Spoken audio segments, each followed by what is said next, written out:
अस्सलाम वालेकुम viewers, welcome to exploring पढ़ना। तो आज का हमारा डिस्कशन का टॉपिक है स्फिनोप्सिडा। ठीक है, जो क्लास 11 बायोलॉजी के चैप्टर नंबर 9 किंगडम प्लांटी का एक बहुत इंपॉर्टेंट टॉपिक है। तो इस वीडियो में हम बात करेंगे क्लास स्फिनोप्सिडा की। तो इस लेक्चर में अब हम बात करेंगे क्लास स्फिनोप्सिडा की। इससे पहले हमने लाइकोप्सिडा और ब्रायोफाइट्स की बहुत अच्छे से डिटेल देख ली है। स्फिनोप्सिडा का अनदर नेम है हमारे पास इक्विसिटोप्सिडा, क्योंकि इसका एक बहुत इम्पोर्टेंट मेंबर है जिसको देख के ही इसके मोस्टली फीचर्स को डिस्क्राइब किया जाता है, वो है हमारे पास है इक्विसिटम। ठीक है, कौन सा मेंबर है? इक्विसिटम। बहुत इंपॉर्टेंट इसका मेंबर है जिसकी अनाटमी और स्ट्रक्चर जो है मोस्टली देख के ही इसके फीचर्स को डिस्क्राइब किया जाता है। ठीक है ना, तो ये हमारे पास है इक्विसिटम। तो ये इक्विसिटोप्सिडा इसका एक एन अदर नेम है। उसके अलावा जो प्लांट्स इस ग्रुप से बिलोंग करते हैं इनको आर्थ्रोफाइट्स भी कहा जाता है। They are also called as the arthrophytes. ठीक है, क्यों? क्योंकि हमें पता है कि वर्ड है एक आर्थ्रोपोड्स। ठीक है ना, जो ऐसे जिनके अंदर जॉइंट्स होते हैं। ठीक है ना, जो इंसेक्ट्स के लिए यूज़ किया जाता है, तो इनको नाम दिया जाता है आर्थ्रोफाइट्स का, क्योंकि इनकी body large number of joints से मिलकर बनी होती है। Because their body is composed of the large number of joints, that's why they are also called as the arthrophytes. ठीक है, उसके अलावा ना इसका एक और नेम है, वो है हमारे पास लिविंग फॉसल। इसको लिविंग फॉसल भी कहा जाता है। वजह क्या है इसको लिविंग फॉसल कहने की? कि इनके जो इंसेस्टर थे वो कार्बोनिफरस पीरियड में डोमिनेंट थे। कार्बोनिफरस पीरियड कौन सा है? आज से तकरीबन 300 मिलियन ईयर्स अगो। ठीक है ना, तो एक जो पीरियड है उसको हम कहते हैं कि वो कौन सा है? कार्बोनिफरस पीरियड है। तो उस पीरियड में भी इनके इंसेस्टर प्रेजेंट थे स्फिनोप्सिडा के, और अब उनके जो है वो आप देख सकते हो कि अब फॉसल्स की फॉर्म में, कॉल की फॉर्म में, कॉल डिपॉजिट्स की फॉर्म में उनको देखा जा सकता है। ठीक है, यहाँ पे अब हमने इनका इंट्रोडक्शन देख लिया है। यहाँ पे हम थोड़ा सा अब इसके स्पोरोफाइट और गेमिटोफाइट को देखते हैं। तो अगर हम बात करें इसके स्पोरोफाइट की अगर हम बात करें तो स्पोरोफाइट की इसकी डिफ्रेंशिएशन होती है रूट, स्टेम और लीव्स में। ऑब्वियसली सबकी तरह इनकी भी डिफ्रेंशिएशन होगी रूट में, स्टेम में और लीव में। ठीक है, तो अगर हम बात करें कि जो इनके रूट्स होते हैं वो कहाँ से निकलते हैं, तो इनके अंदर एक अंडरग्राउंड स्टेम होती है जिसको आप कहते हो राइजोम। हमेशा जब भी स्टेम ग्राउंड के नीचे होती है उनको हम राइजोम का नाम देते हैं। Then this rhizome contain roots.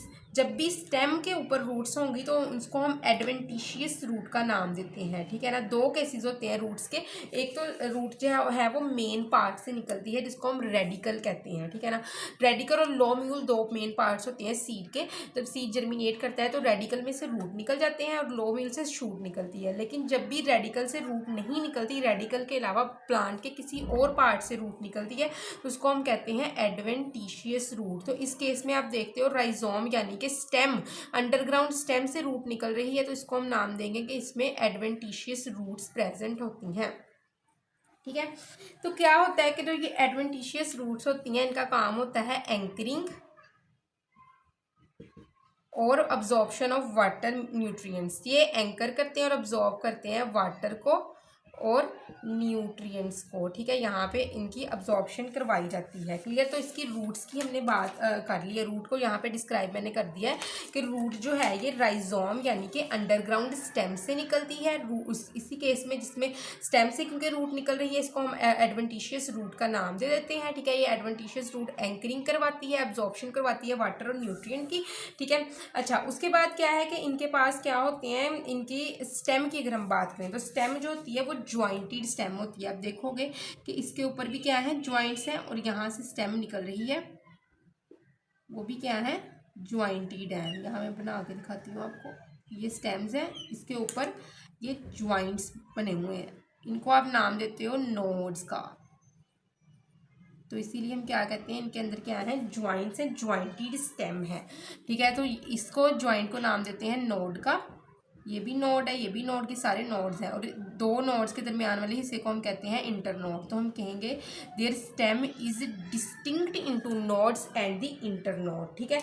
और उसके अलावा क्या है, जो ये हमारे पास रिजिज आपको देखने को मिलती हैं यहाँ पे, और दरमियान में यहाँ पे कुछ रिजिज देखने को मिलेंगी। यहाँ पे ये सिलिका की डिपोजिशन करती हैं, ठीक है। इस तरह जो है लेंथ में भी रिजिज देखने को मिलती हैं, ठीक है। यहाँ पे भी रिजिज देखने को मिलेंगी। तो वहाँ पे क्या होता है, इन रिजिज में ये प्लांट्स जो है ये सिलिका को डिपॉजिट कर लेते हैं, ठीक है, जो इनको ज़्यादा से ज़्यादा टफ बनाता है, ज़्यादा से ज़्यादा इनको रिजिड बनाता है, ठीक है। स्टेम की भी बात कर दी कि नोड इंटरनोड वाली स्टेम होती हैं, और जो इनके अंदर रिजिज बनी होती हैं उनके अंदर सिलिका की डिपोजिशन होती है जो इनको टफ और रिजिड बना देगा। उसके बाद हम बात करते हैं इनके अंदर लीव्स की। इनके लीव्स कैसे होते हैं, तो लीव्स जो होते हैं ना, जो ये नोड के साथ एक अरेंजमेंट बनाते हैं, एक वर्ल अरेंजमेंट बनाते हैं। देखो ये नोड है ना, इसके साथ साथ लीव्स जो होते हैं इस तरह की अरेंजमेंट बनाते हैं गोल सी, ठीक है। तो इसीलिए हम कहते हैं एक वर्ल अरेंजमेंट होती है नोड के ऊपर लीव्स की, ठीक है। तो इसीलिए क्या होंगे कि जो लीव होंगे ये एक तो छोटे छोटे होंगे, स्मॉल होंगे, ठीक है। और उसके अलावा क्या होंगे, ये नॉन फंक्शनल होंगे फोटोसिंथेसिस के लिए। इसीलिए हम कहेंगे कि ये लीव जो है ये रिड्यूस्ड मेगाफिल्स हैं, दीज आर रिड्यूस्ड मेगाफिल्स। तो इनके अंदर फोटोसिंथेसिस फिर करेगा कौन, इनकी स्टेम फोटोसिंथेसिस करेगी, ठीक है ना। जो लीव्स होंगे वो फोटोसिंथेसिस नहीं करेंगे, ठीक है। तो फिर इनको मेगाफिल क्यों कहा जा रहा है, ठीक है ना। मेगाफिल तो हम कहते हैं बड़े बड़े लीव्स को, ट्रू लीव्स को, जो फोटोसिंथेसिस करते हैं, खुराक बनाते हैं, पूरी बॉडी को खुराक देते हैं, ठीक है ना। तो ये तो खुराक भी नहीं बनाते, इनको क्यों कह रहे हैं, क्योंकि इनके पास मेगाफिल लाइक करैक्टर्स हैं, ठीक है। और इसीलिए मेगाफिल लाइक करैक्टर है, लेकिन मेगाफिल से थोड़े नीचे लेवल के, इसीलिए इसको नाम दिया जाता है रिड्यूस्ड मेगाफिल का। तो मेगाफिल लाइक करैक्टर्स कौन से हैं कि इनके पास वेस्कुलर कनेक्शन अच्छा होता है, ठीक है, कि जो इनके पास लीव्स के अंदर मिडरी बाई डिवाइड कर रही होती है, ठीक है, ठीक है। तो इनके पास वेस्कुलर कनेक्शन अच्छा है। उसके अलावा ये लीव्स की तरह, जिस तरह ट्रू लीव्स जो होते हैं उनकी तरह ये नोड से निकल रहे हैं, जिस तरह वो ट्रू लीव नोड से निकल रहे हैं ये भी नोड से निकलते हैं, जिसकी वजह से ये जो है वो डिस्टिंग्विश करते हैं काफ़ी ज़्यादा लाइकोप्सिडा वाले माइक्रोफिल से, उनसे थोड़े बेटर लगते हैं, ठीक है ना, माइक्रोफिल से लाइकोप्सिडा के केस में जो होते हैं। इसीलिए हम इसको नाम देते हैं थोड़े एडवांस लीव का, यानी कि मेगाफिल्स का, ठीक है, क्लियर। अच्छा, उसके बाद क्या है कि हमने रूट स्टेम और लीव की डिटेल यहाँ पे देख ली है, ठीक है। अब हम बात करते हैं कि इनके अंदर ना एक थोड़ा सा एडवांस करैक्टर है इनका स्पोरेंजिया का, जहाँ पे स्पोर प्रोड्यूस हो रहे हैं, क्योंकि स्पोरोफाइट वो जनरेशन होती है जिसमें स्पोर प्रोड्यूस होते हैं स्पोरेंजिया के अंदर। स्पोरेंजिया एक ऐसा स्ट्रक्चर होता है, देखो स्पोरोफाइट जनरेशन में एक स्ट्रक्चर आता है स्पोरेंजिया, ठीक है, उसके अंदर क्या प्रोड्यूस होते हैं, स्पोर्स, ठीक है। तो अब मैं थोड़ा सा इसको डिस्क्राइब करूँगी स्पोरेंजिया वाले पोर्शन को, क्या। तो यहाँ पे एक स्ट्रक्चर होता है स्पोरेंजियोफोर,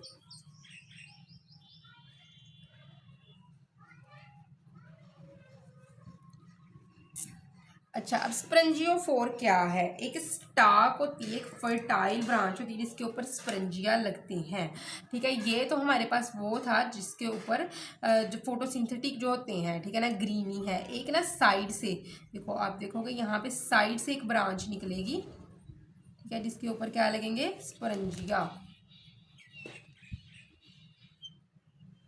ठीक है। ये एग्रीगेशन है स्पोरेंजिया की, जिसको स्ट्रोबिलस का नाम आप दे दोगे, ठीक है ना। तो ये क्या है, इसको स्ट्रोबिलस कहोगे।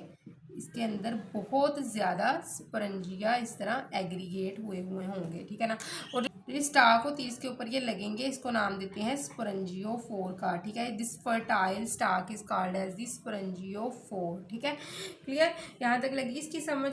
तो ऐसी स्टाक जिसके ऊपर स्पोरेंजिया एग्रीगेट करके स्ट्रोबिलस बनाते हैं, ठीक है, उसको हम कहते हैं स्पोरेंजियोफोर। स्फिनोप्सिडा के केस में किसी भी किस्म के फर्टाइल लीफ नहीं पाए जाते, बल्कि उसकी जगह पे स्पोरेंजिया बनते हैं स्टाक के ऊपर, ठीक है। तो अब देख सकते हो जो हमारे पास लाइकोप्सिडा था उसके अंदर एक फर्टाइल लीफ होते थे जिसके ऊपर स्पोरेंजिया बनते थे, ठीक है, जिसको हम स्पोरोफिल का नाम देते थे। अब यहाँ पे एडवांसमेंट ये हुई कि स्टाक के ऊपर स्पोरेंजिया लगते हैं, जिसको हम स्पोरेंजियोफोर का नाम देते हैं। जो फोर वर्ड है ये स्टाक के लिए यूज़ किया जाता है, ठीक है।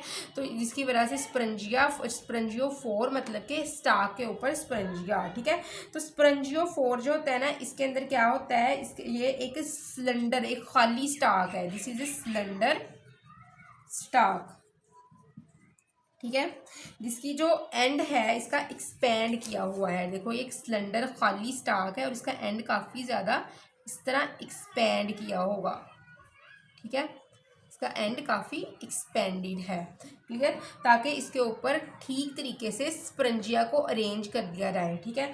तो स्पंजिया होता है ये इस डिस्क के ऊपर जो अरेंज की गई है इस डिस्क के ऊपर लगी हुई होगी, ठीक है, इस डिस्क के ऊपर अरेंज होगी और collection of sporangia present on this disc is called as the strobilus, ठीक है, उसको हम नाम देते हैं स्ट्रोबिलस का, ठीक है।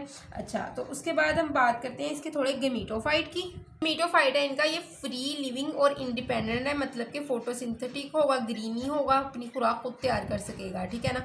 और इसके अलावा हमें पता है कि जो स्पिनोप्सिडा होते हैं ये होमोस्पोरस होते हैं, तो इसका मतलब गेमीटोफाइट कैसा होगा, देखो ये स्पोरोफाइट जनरेशन होमोस्पोर्स प्रोड्यूस करवाएगी स्पंजिया के अंदर, ठीक है। अब ये होमोस्पोर जर्मिनेट करके जो गेमीटोफाइट बनाएंगे, ठीक है, वो क्या होगा, ऐसा एक गेमीटोफाइट होगा जिसके ऊपर दोनों ही सेक्सेस लगेंगी, मेल और फीमेल रिप्रोडक्टिव दोनों ही स्ट्रक्चर होंगे, इसीलिए क्या होगा, बाइसेक्सुअल गेमीटोफाइट बनेगा, क्योंकि इसमें डिसाइडेड नहीं है कि वो मेल गेमीटोफाइट है या फीमेल है, इसीलिए ये दोनों ही होगा, ठीक है। तो इसके ऊपर आर्चिगोनिया लगेगा, ठीक है, और इंथ्रीडिया एज वेल इसके ऊपर प्रोड्यूस होंगे, इंथ्रीडिया के अंदर स्पर्म होगा, आर्चिगोनिया के अंदर एग होगा, ठीक है ना। तो इसके लिए क्या है, इसका गेमीटोफाइट बाइसेक्सुअल होता है, जो कि होगा कि होमोस्पोर से प्रोड्यूस हो रहा है, ठीक है।